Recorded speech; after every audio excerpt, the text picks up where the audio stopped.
In terms of sheer impact, no martial arts can claim to have had a bigger influence on our modern understanding of fighting than Jiu-Jitsu. Having taken the world of MMA by storm, this practice is now a primordial part of the sport, forcing its athletes to develop their ability to move on the mats as well as on their feet, at the risk of getting rag-rolled in a pure ground match.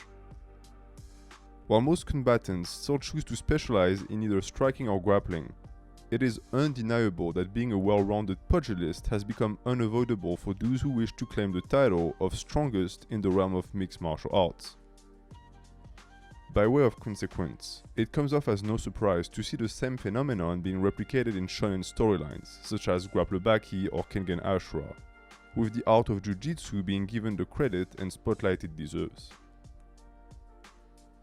This isn't necessarily true for Baki, which focuses mainly on the display of classical Jiu-Jitsu, also known as Jujutsu, a fighting skill whose techniques are performed standing up and concentrate mainly around joint locks and throws. I will not be explaining the differences between Brazilian Jiu-Jitsu and its ancestors, but just know that the lines between those different branches of the art are blurry, as their masters did not limit themselves to one method or another. They seek to develop their own style over time, making it so that each grappling school would further specialize with each new generation of students it mentored. If you are interested in the history of the sport, check out the links in the description for a great documentary on the topic. It is ironic that a story named Grappler Baki would almost entirely ignore the facet of the discipline that takes place off the feet, while rarely making use of the rest. Sure, there are some occurrences of pseudo-ground fights, but overall, the focus is clearly on striking skills, especially in later arcs, which might explain why Itagaki scrapped that theme from his series title. Paradoxically, Kengan Ashura does a much better job at including Jiu-Jitsu in its fighting sequences, and this is why the video will focus entirely on this fighting manga, as it offers a faithful and almost hyper-realistic depiction of the sport of grappling, when Baki tends to be more spectacular and less precise. This isn't to say that Kengan doesn't also take some liberties with the laws of physics, but the modulations of human limitations as pertaining to fighting techniques is less severe, making for a more accurate representation of grappling moves. The martial elements surrounding the narrative depiction of the art are multiple, with the ability of a smaller and weaker man to defeat a bigger and stronger opponent being one of the first.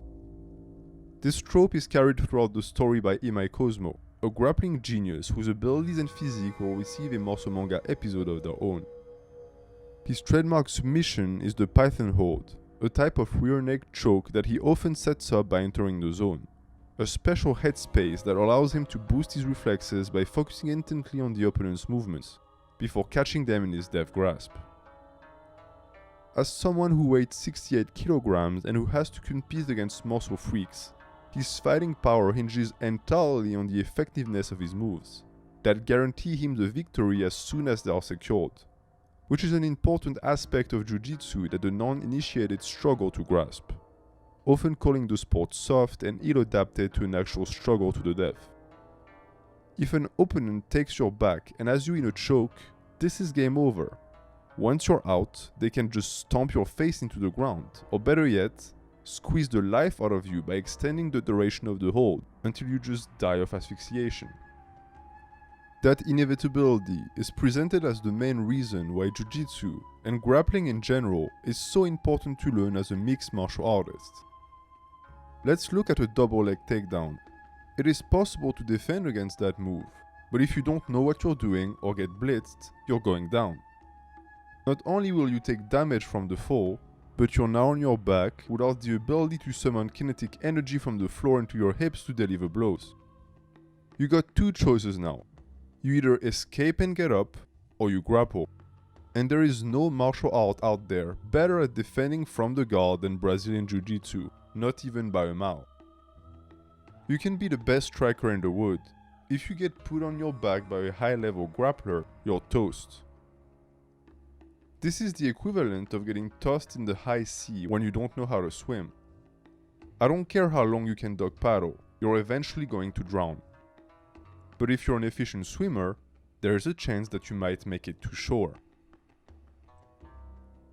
Once you're on the floor, the dance begins. It's an endless reversal between attack and defense that requires an immense amount of flexibility and strength, as well as a bottomless reserve of stamina, something that anyone who's ever been to a wrestling or rowing practice can attest to. Unlike Baki, which focuses on the end result of such a contest by displaying submissions as spectacles, Kengan Ashura is more intent on presenting the step-by-step process of a grappling match, often with painstaking precisions. The way bodies move during the roll, and the subtle motions of the legs as they propel the torso around in a quest towards securing a dominant position and passing the opponent's guard, are all replicated faithfully, giving the impression of a step-by-step breakdown of the fight. The combatants aren't playing around, and as explained previously, every submission hold can lead to defeat. The Kengan tournament only forbids weapons, and maiming or killing is authorized, if not encouraged.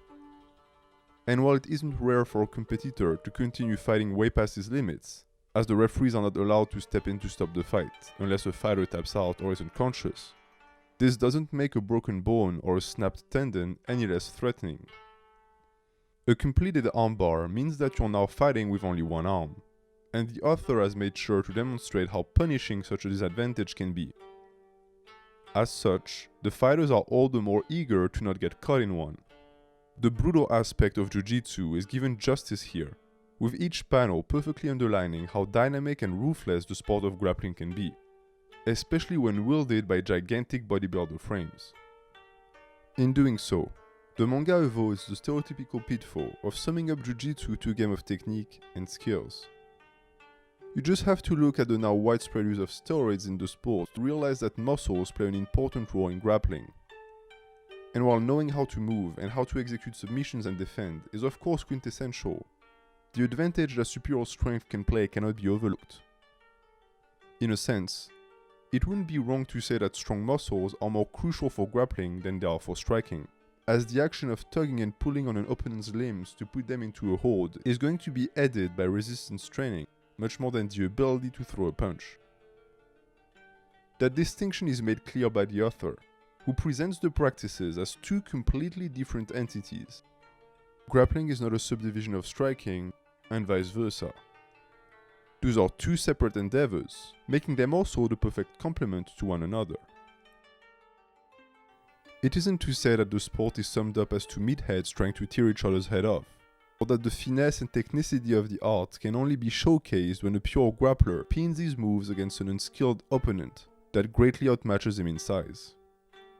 While fights like Okubo vs the Fang of Metsudo displayed the raw power and stamina necessary to grapple for extended periods of time, there are many other demonstrations of Jiu-Jitsu prowess in the story that focus more on agility and speed. In these instances, the transitions from feet to floor are almost too fast for the eye to follow, and an attempted choke can turn into a leg lock in the blink of an eye. Having become a staple of modern MMA, especially in no-gi environments, the prominence of heel hooks in the professional circuit is explained by how destructive and unforgiving such a submission can be when used on an opponent that doesn't know how to defend against them. This is exactly how they are introduced in Kengan, which goes to show the level of knowledge and respect that its author has for Jiu-Jitsu. There is a strong emphasis put on highlighting the minute details that make the art such a complex pursuit, with some panels zooming in to show how the characters clasp their hands during certain moves in order to secure a lock, or which part of their body has to be in contact with the floor to initiate motion and get to the correct position to obtain a submission.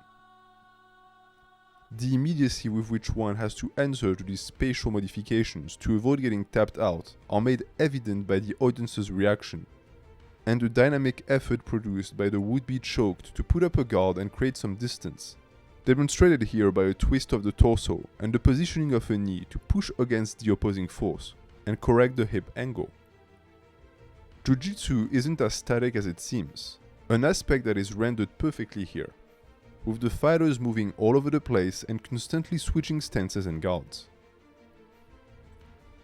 This is grappling, the practice of defeating an opponent without resorting to blows. It exists on a completely different plane than other martial arts, with Jiu-Jitsu representing the pinnacle of that mindset. While it isn't as painful as striking when it comes to physical damage received, the art of defending with your back against the floor or submitting an enemy without standing up demands a high amount of physical fitness and mental strength. And the demands it puts on the cardiovascular system can be summed up in one word: excruciating. Englobing all of that, there is combat, with the goal of emerging victorious no matter the price or method. And in that word, developing the ability to take the fight to the ground and removing flukes from the equation might be the smartest possible choice to make for sheer effectiveness. With wrestling, judo, and especially Jiu-Jitsu, there is no such thing as a lucky shot. You either master the situation and win, or you don't. The price to pay to tame that fate is simple. It'll take you hundreds of hours of work to develop your technique, and about just as many gallons of sweat and exertion to make your body efficient at it.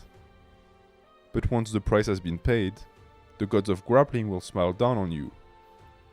This is the message that Kengan Ashura conveys in its love letter to Jiu-Jitsu,